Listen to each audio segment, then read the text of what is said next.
Hey buddy, it's Chris over at Dixieland Farm with Marissa, and we are in our hotel room, and we wanted to do just a little recap of Busch Gardens. So what'd you think of Busch Gardens? I thought it was great. I don't really know what I was expecting. I've heard some stories over the years about the park being a little run down or the employees not being friendly, but I found that to definitely not be the case. I thought everybody was very friendly. I thought it was very clean. I don't remember seeing trash anywhere or graffiti, and it was low crowd time.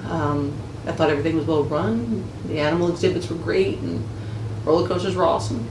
It was definitely a low crowd day, but it was also 2 school trips. Yeah, there were a lot of school groups there. So it wasn't a problem, but they were screaming. The kids, Marissa noted this, it seems that any elementary school kid has no indoor voice, it's only shouting. So, you know, they're just constantly shouting at each other. Like they're in line, so if there was a group in front of us and a group further up in the line, they would be scream talking to each other through the queue. You know? Nothing to do with Busch Gardens. Megan! What's going on? Honey! Wait for us! Wait for us! Wait for us! Megan! She can't hear me. Megan! Yeah, there was a lot of that. So maybe some of the ambient noise we didn't actually get to hear. But I guess what I was expecting, because anybody who comes down here to Central Florida is they never really make it out to Busch Gardens, and I always thought it was going to be like a Six Flags or a Carowinds or something like that, where it's just like kind of a local park. Like a local park, just, you know, some amusement rides, yeah, there's some fast roller coasters, and that's about it. But what it really was a full theme park. So you got the nice, lush, tropical, you know, flora and fauna, everything. Landscaping was beautiful, and then there were animal exhibits throughout. So it wasn't just constantly ride. You know, you got to go on a ride, you walked a little bit, you got to see elephants or a cheetah or a giraffe, and you know, all of them were right there. Beautiful shots, and the way the rides interacted with the landscape was very interesting, I thought. So you'd be in a walking path, and all of a sudden there'd be a roller coaster like right there, and then, you know, got to hear the screaming, and that was fun.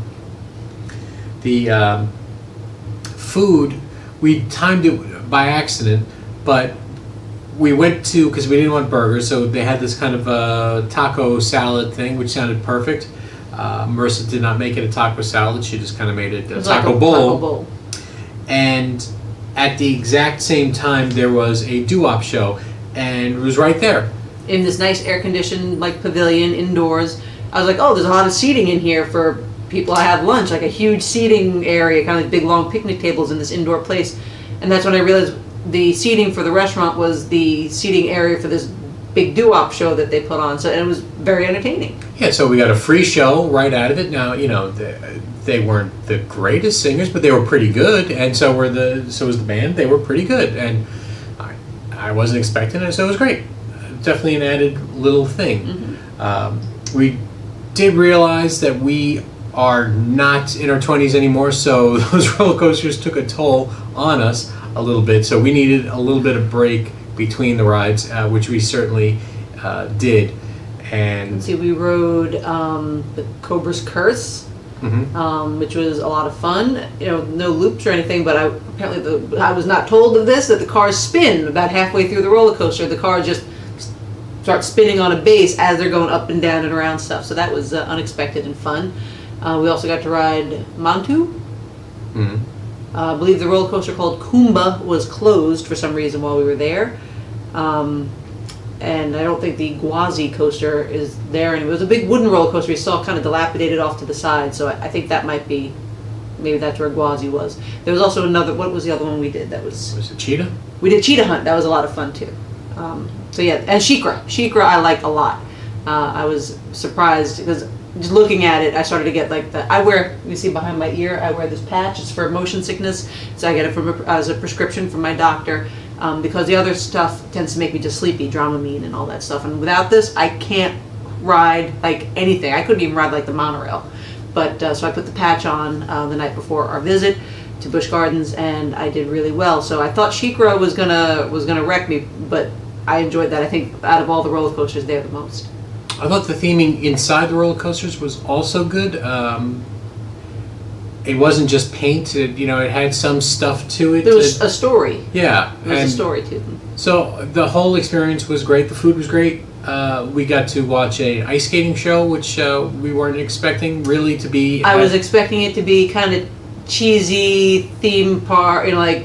I expected 2 people. Right. It was like they're like 20 ice skaters who were all very good. Yeah. These were like professional, the real professional ice skaters, and they all flips and twists and throwing people in the air. Right, they did the one trick where they fly around. You think the girl's going to get a concussion. She's going to smack her head. So. No, it was really good. Good music, high energy. It was really nice. I was very impressed with the quality of the entertainment that was there. And it was one of those theme parks where it was just nice being in the park itself. So we got to see kangaroos. Mm-hmm. Those they had the animal educators out there talking to you about stuff while you were walking around, and I like that.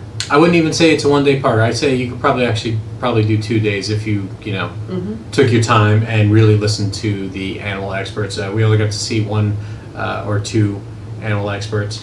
There are different feedings that they do where the animal keepers come out and they'll feed the elephants or interact with the cheetahs or whatever. We didn't get to see all of those, but if you had 2 days, you could make sure you get all that stuff in. And the drive from Orlando was not bad. We didn't hit traffic. It's the opposite way of traffic. Leaving Tampa was a little trickier, but that's only because we then went deeper into Tampa. If we had just left, I'm sure we would have been just fine. Mm-hmm. And so the park hours were 10 to 6. By 4 o'clock, we were tired. So we still pretty much got the full day out of it. Mm-hmm. So from rope drop onwards.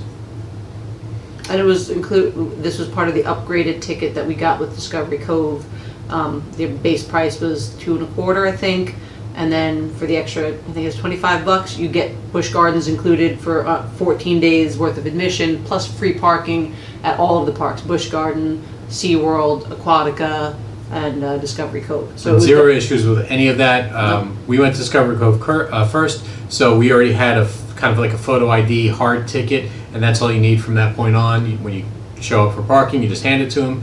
And same thing, that's your ticket to get into everything. So it was super easy, and for the price, we're looking at what, $50 a day, and of course if you stayed longer than us, it would start dropping rapidly in price. So well worth it. It definitely was a lot of fun going out to Busch Gardens. I would totally do it again.